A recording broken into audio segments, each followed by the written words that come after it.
नमस्कार दोस्तों, NCERT audio book प्रस्तुत करते हैं कक्षा 7 की इतिहास की पाठ्य पुस्तक हमारे अतीत भाग 2। प्रस्तुत है इस पुस्तक का 9वां अध्याय, क्षेत्रीय संस्कृतियों का निर्माण। लोगों का वर्णन करने का एक सबसे सामान्य तरीका है उनकी बोलचाल की भाषा से उन्हें परिभाषित करना। जब हम किसी व्यक्ति को तमिल या उड़िया कहते हैं तो आमतौर पर इसका अर्थ होता है कि वह तमिल अथवा उड़िया भाषा बोलता है और तमिलनाडु या उड़ीसा में रहता है। इसी तरह से हम प्रत्येक क्षेत्र को कुछ खास किस्म के भोजन, वस्त्र, काव्य, नृत्य, संगीत और चित्रकला से जोड़ा करते हैं। कभी कभी हम इन अस्मिताओं को मानकर चलते हैं और सोचते हैं कि ये युग युगांतरों से अस्तित्व में हैं। किंतु भिन्न भिन्न क्षेत्रों के बीच विभाजक सीमाओं के बनने में समय की भूमिका रही है। जिन्हें हम आज क्षेत्रीय संस्कृतियां समझते हैं वे समय के साथ साथ बदली हैं, और सच तो यह है कि आज भी बदल रही हैं। ये क्षेत्रीय संस्कृतियां जटिल प्रक्रिया से विकसित हुई हैं। इस प्रक्रिया के तहत स्थानीय परंपराओं और उपमहाद्वीप के अन्य भागों के विचारों के आदान प्रदान ने एक दूसरे को संपन्न बनाया है। जैसा कि हम देखेंगे, कुछ परंपराएं तो कुछ विशेष क्षेत्रों की अपनी हैं, जबकि कुछ अन्य भिन्न भिन्न क्षेत्रों में एक समान प्रतीत होती हैं। परंतु इसके अतिरिक्त कुछ अन्य परंपराएं एक खास इलाके के पुराने रीति रिवाजों से तो निकली हैं, परंतु अन्य क्षेत्रों में जाकर उन्होंने एक नया रूप ले लिया है। चेर और मलयालम भाषा का विकास। आइए भाषा और क्षेत्र के बीच अंतःसंबंध के एक उदाहरण से अपना विश्लेषण प्रारंभ करें। महोदयपुरम का चेर राज्य प्रायद्वीप के दक्षिणी पश्चिमी भाग में, जो आज के केरल राज्य का एक हिस्सा है, 9वीं शताब्दी में स्थापित किया गया। संभवतः मलयालम भाषा इस इलाके में बोली जाती थी। शासकों ने मलयालम भाषा एवं लिपि का प्रयोग अपने अभिलेखों में किया। वस्तुतः इस भाषा का प्रयोग उपमहाद्वीप के सरकारी अभिलेखों में किसी क्षेत्रीय भाषा के प्रयोग के सबसे पहले उदाहरणों में से एक है। साथ साथ चेर लोगों ने संस्कृत की परंपराओं से भी बहुत कुछ ग्रहण किया। केरल का मंदिर रंगमंच, जिसकी परंपरा इस युग तक खोजी जा सकती है, संस्कृत के महाकाव्यों पर आधारित था। मलयालम भाषा की पहली साहित्यिक कृतियां, जो लगभग 12वीं शताब्दी की बताई जाती हैं, प्रत्यक्ष रूप से संस्कृत की ऋणी हैं। यह भी एक काफी रोचक तथ्य है कि 14वीं शताब्दी का एक ग्रंथ लीला तिलकम, जो व्याकरण तथा काव्यशास्त्र विषयक है, मणिप्रवालम शैली में लिखा गया था। मणिप्रवालम का शाब्दिक अर्थ है हीरा और मूंगा, जो यहाँ दो भाषाओं संस्कृत तथा क्षेत्रीय भाषा के साथ साथ प्रयोग की ओर संकेत करता है। शासक और धार्मिक परंपराएं। जगन्नाथी संप्रदाय। अन्य क्षेत्रों में क्षेत्रीय संस्कृतियां क्षेत्रीय धार्मिक परंपराओं से विकसित हुई थीं। इस प्रक्रिया का सर्वोत्तम उदाहरण है पुरी, उड़ीसा में जगन्नाथ का संप्रदाय। आज तक जगन्नाथ की काष्ठ प्रतिमा स्थानीय जनजातीय लोगों द्वारा बनाई जाती है, जिससे यह तात्पर्य निकलता है कि जगन्नाथ मूलतः एक स्थानीय देवता थे, जिन्हें आगे चलकर विष्णु का रूप मान लिया गया। 12वीं शताब्दी में गंग वंश के एक अत्यंत प्रतापी राजा अनंतवर्मन ने पुरी में पुरुषोत्तम जगन्नाथ के लिए एक मंदिर बनवाने का निश्चय किया। उसके बाद 1230 में राजा अनंगभीम तृतीय ने अपना राज्य पुरुषोत्तम जगन्नाथ को अर्पित कर दिया और स्वयं को जगन्नाथ का प्रतिनियुक्त घोषित किया। ज्यों-ज्यों इस मंदिर को तीर्थस्थल यानी तीर्थ यात्रा के केंद्र के रूप में महत्व प्राप्त होता गया, सामाजिक तथा राजनीतिक मामलों में भी इसकी सत्ता बढ़ती गई। जिन्होंने भी उड़ीसा को जीता, जैसे मुगल, मराठे और अंग्रेजी ईस्ट इंडिया कंपनी, सबने इस मंदिर पर अपना नियंत्रण स्थापित करने का प्रयत्न किया। वे सब यह महसूस करते थे कि मंदिर पर नियंत्रण प्राप्त करने से स्थानीय जनता में उनका शासन स्वीकार्य हो जाएगा। राजपूत और शूरवीरता की परंपराएं। 19वीं शताब्दी में ब्रिटिश लोग उस क्षेत्र को जहां आज का अधिकांश राजस्थान स्थित है, राजपूताना कहते थे। इससे यह समझा जा सकता है कि वह एक ऐसा प्रदेश था जहां केवल अथवा प्रमुख रूप से राजपूत ही रहा करते थे, लेकिन यह बात आंशिक रूप से ही सत्य है। ऐसे अनेक समूह थे और आज भी हैं, जो उत्तरी तथा मध्यवर्ती भारत के अनेक क्षेत्रों में अपने आप को राजपूत कहते हैं। यह भी सच है कि राजस्थान में राजपूतों के अलावा अन्य लोग भी रहते हैं।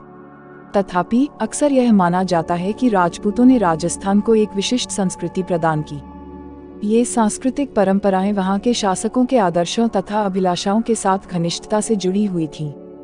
लगभग 8वीं शताब्दी से आज के राजस्थान के अधिकांश भाग पर विभिन्न परिवारों के राजपूत राजाओं का शासन रहा। पृथ्वीराज एक ऐसा ही शासक था। ये शासक ऐसे शूरवीरों के आदर्शों को अपने हृदय में संजोए रखते थे, जिन्होंने रणक्षेत्र में बहादुरी से लड़ते हुए अक्सर मृत्यु का वरण किया मगर पीठ नहीं दिखाई। राजपूत शूरवीरों की कहानियां काव्यों एवं गीतों में सुरक्षित हैं। ये विशेष रूप से प्रशिक्षित चारण भाटों द्वारा गाई जाती हैं। ये काव्य एवं गीत ऐसे शूरवीरों की स्मृति को सुरक्षित रखते थे और उनसे यह आशा की जाती थी कि वे अन्य जनों को भी उन शूरवीरों का अनुकरण करने के लिए प्रेरित एवं प्रोत्साहित करेंगे। साधारण जन भी इन कहानियों से आकर्षित होते थे। इन कहानियों में अक्सर नाटकीय स्थितियों और स्वामी भक्ति, मित्रता, प्रेम, शौर्य, क्रोध आदि प्रबल संवेगों का चित्रण होता था। क्या स्त्रियों को भी इन कहानियों में स्थान प्राप्त था? जी हाँ, कभी कभी वे झगड़े के कारण के रूप में विद्यमान हैं, जब पुरुष स्त्रियों को जीतने के लिए अथवा उनकी रक्षा के लिए आपस में लड़ते थे। कहीं कहीं यह भी चित्रित किया गया है कि स्त्रियां अपने शूरवीर पतियों का जीवन मरण दोनों में अनुसरण करती थीं। सती प्रथा यानी विधवाओं द्वारा अपने मृतक पतियों की चिता पर जिंदा जल जाने की प्रथा का भी कुछ कहानियों में उल्लेख पाया जाता है। इस प्रकार जो लोग शूरवीरता के आदर्शों का पालन करते थे, उन्हें अक्सर इस आदर्श के लिए अपने जीवन का बलिदान करना होता था। क्षेत्रीय सीमांतों से परे कथक नृत्य की कहानी। यदि शूरवीरता की परंपराएं भिन्न भिन्न क्षेत्रों में भिन्न भिन्न रूपों में मिल सकती हैं, तो नृत्य के विषय में भी यही सच है। आइए नृत्य के एक रूप कथक के इतिहास को देखें। यह नृत्य शैली उत्तर भारत के अनेक भागों से जुड़ी है। कथक शब्द कथा शब्द से निकला है, जिसका प्रयोग संस्कृत तथा अन्य भाषाओं में कहानी के लिए किया जाता है। कथक मूल रूप से उत्तर भारत के मंदिरों में कथा यानी कहानी सुनाने वालों की एक जाति थी। ये कथाकार अपने हाव भाव तथा संगीत से अपने कथावाचन को अलंकृत किया करते थे। 15वीं तथा 16वीं शताब्दियों में भक्ति आंदोलन के प्रसार के साथ कथक एक विशिष्ट नृत्य शैली का रूप धारण करने लगा। राधा कृष्ण के पौराणिक आख्यान कहानियां लोकनाट्य के रूप में प्रस्तुत किए जाते थे, जिन्हें रासलीला कहा जाता था। रासलीला में लोक नृत्य के साथ कथक कथाकार के मूल हाव भाव भी जुड़े होते थे। मुगल बादशाहों और उनके अभिजातों के शासनकाल में कथक नृत्य राजदरबार में प्रस्तुत किया जाता था, जहां इस नृत्य ने अपने वर्तमान अभिलक्षण अर्जित किए और वह एक विशिष्ट नृत्य शैली के रूप में विकसित हो गया। आगे चलकर यह दो परंपराओं अर्थात घरानों में फूला फला। राजस्थान जयपुर के राजदरबारों में और लखनऊ में अवध के अंतिम नवाब वाजिदौली शाह के संरक्षण में यह एक प्रमुख कला रूप में उभरा।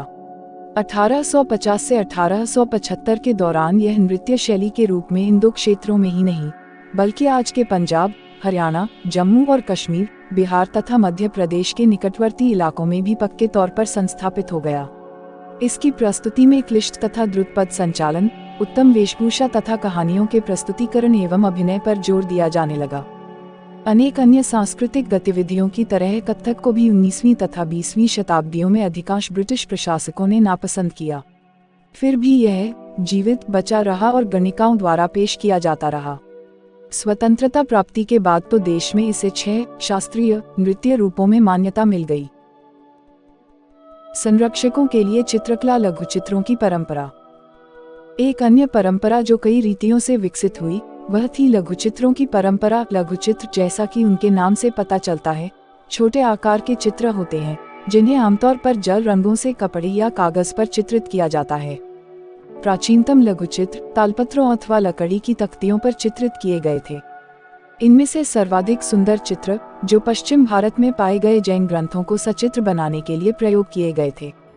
मुगल बादशाह अकबर, जहांगीर और शाहजहां ने अत्यंत कुशल चित्रकारों को संरक्षण प्रदान किया था, जो प्राथमिक रूप से इतिहास और काव्यों की पांडुलिपियां चित्रित करते थे।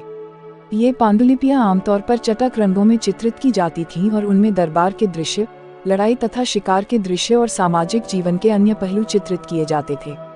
अक्सर उपहार के तौर पर भी इन चित्रों का आदान प्रदान किया जाता था और ये कुछ गिने चुने लोगों, बादशाह और उनके घनिष्ठ जनों द्वारा ही देखे जा सकते थे।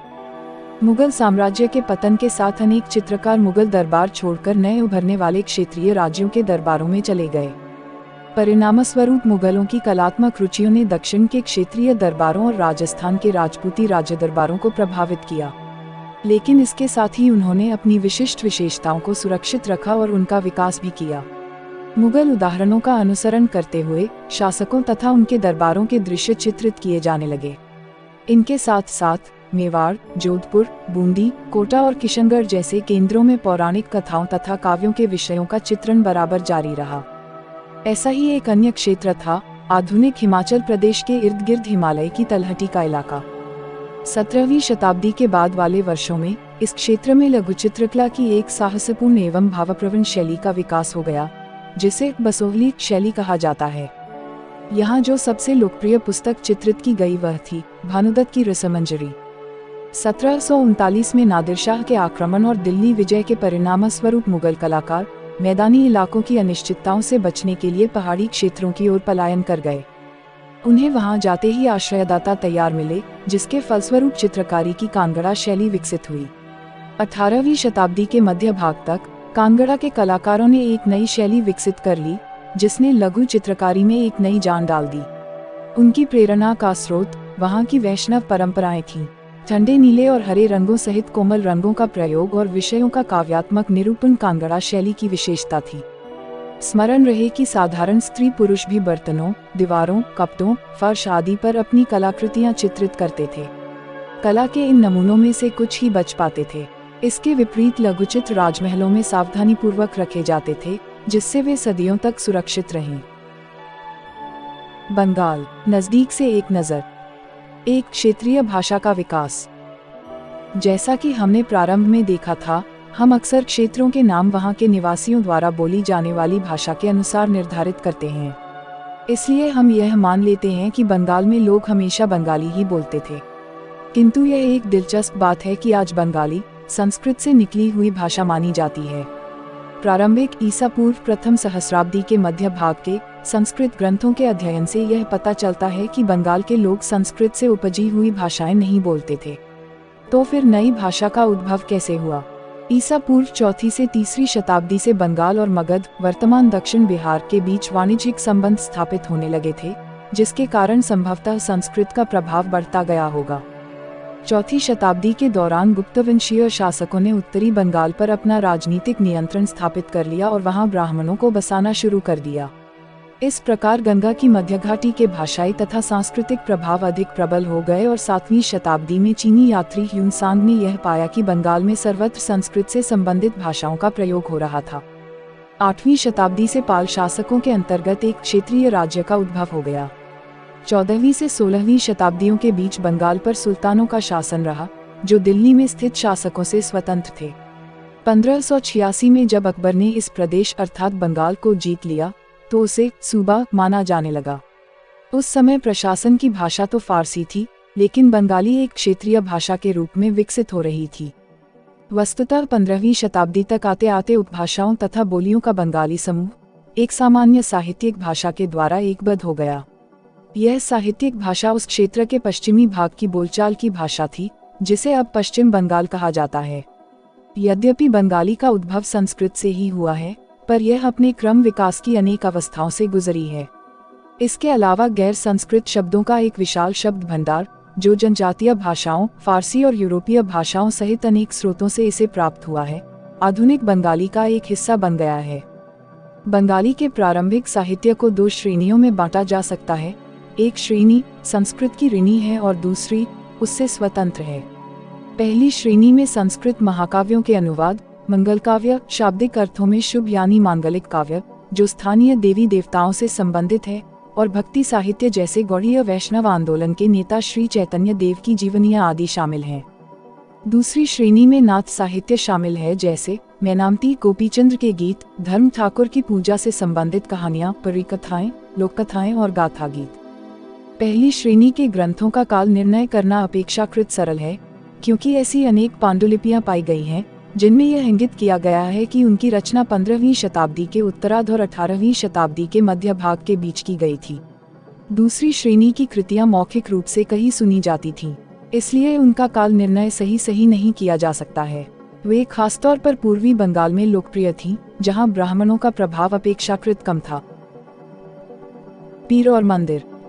16वीं शताब्दी से लोगों ने बड़ी संख्या में पश्चिम बंगाल के कम उपजाऊ क्षेत्रों को छोड़कर दक्षिण पूर्वी बंगाल के जंगली तथा दलदली इलाकों में प्रवास करना शुरू कर दिया था। ज्यों-ज्यों वे पूर्व की ओर बढ़ते गए, वे जंगलों को साफ करके भूमि में धान की खेती करने लगे। शनैः स्थानीय मछुआ तथा स्थानांतरीय खेती करने वाले लोग, जो अक्सर जनजातीय थे, किसानों के नए समुदायों में मिल गए। इन्हीं दिनों बंगाल पर मुगलों का नियंत्रण स्थापित हो गया था, जिन्होंने पूर्वी डेल्टा प्रदेश के केंद्रीय भाग में स्थित ढाका नगर में अपनी राजधानी स्थापित की।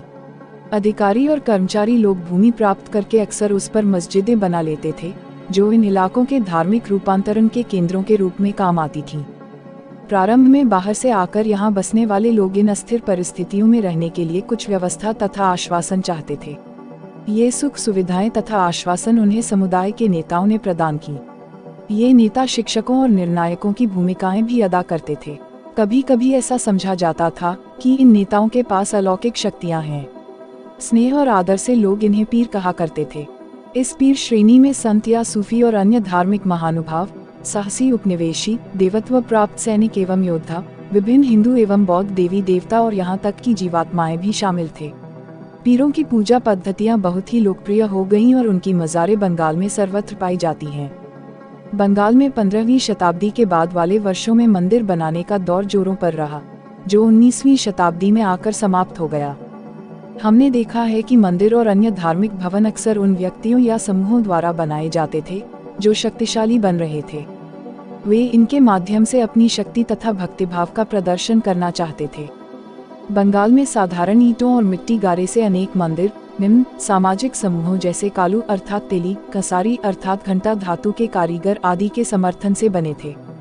यूरोप की व्यापारिक कंपनियों के आ जाने से नए आर्थिक अवसर पैदा हुए। इन सामाजिक समूहों से संबंधित अनेक परिवारों ने इन अवसरों का लाभ उठाया। जैसे जैसे लोगों की सामाजिक तथा आर्थिक स्थिति सुधरती गई, उन्होंने इन स्मारकों के निर्माण के माध्यम से अपनी प्रस्थिति या प्रतिष्ठा की घोषणा कर दी। जब स्थानीय देवी देवता, जो पहले गांवों में छान छप्पर वाली झोपड़ियों में पूजे जाते थे, को ब्राह्मणों द्वारा मान्यता प्रदान कर दी गई तो उनकी प्रतिमाएं मंदिरों में स्थापित की जाने लगीं। इन मंदिरों की शक्ल या आकृति बंगाल की छप्परदार झोपड़ियों की तरह दोचाला अर्थात 2 छतों वाली या चौचाला अर्थात 4 छतों वाली होती थी। इसके कारण मंदिरों की स्थापत्य कला में विशिष्ट बंगाली शैली का प्रादुर्भाव हुआ।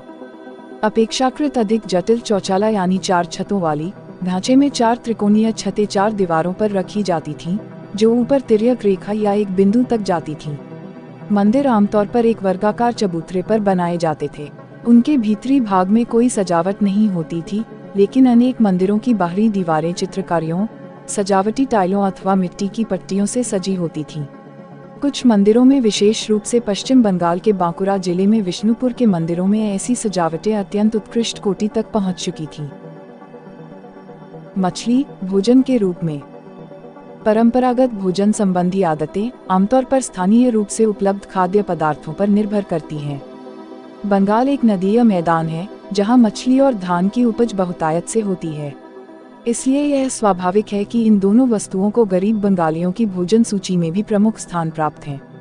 मछली पकड़ना वहां का प्रमुख धंधा रहा है और बंगाली साहित्य में मछली का स्थान स्थान पर उल्लेख मिलता है। इससे ज्यादा और क्या होगा कि मंदिरों और बौद्ध विहारों की दीवारों पर जो मिट्टी की पट्टियां लगी हैं, उनमें भी मछलियों को साफ करते हुए और टोकरियों में भरकर बाजार ले जाते हुए दर्शाया गया है। ब्राह्मणों को सामिश भोजन करने की अनुमति नहीं थी, लेकिन स्थानीय आहार में मछली की लोकप्रियता को देखते हुए ब्राह्मण धर्म के विशेषज्ञों ने बंगाली ब्राह्मणों के लिए इस निषेध में ढील दे दी।